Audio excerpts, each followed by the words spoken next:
I met my younger self for coffee this morning. We were both 10 minutes early.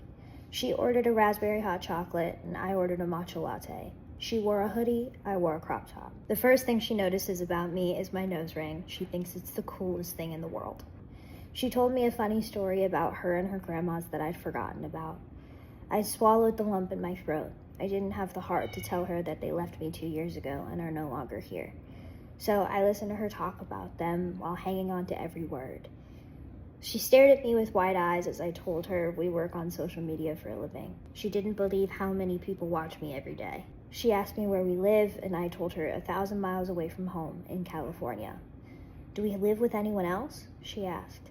I knew this question was coming because I know it's all she thinks about. I tell her we found the one, and he's even more wonderful than she could imagine. She had so many more questions, but I told her she was going to have to experience some things for herself without knowing the outcome ahead of time. I asked about school. Her little eyes welled up with tears as she told me how she doesn't have friends. I reach across the table to hold her hand. I softly smile and say, "Soon you will have so many, I promise." She goes on to tell me about her new favorite book she's reading, and I tell her mine. The date ends with a hug, both of us not wanting to leave. Right before we let go, I whisper in her ear, "I am so proud of you." And even though she doesn't say it back, I know she's proud of me too.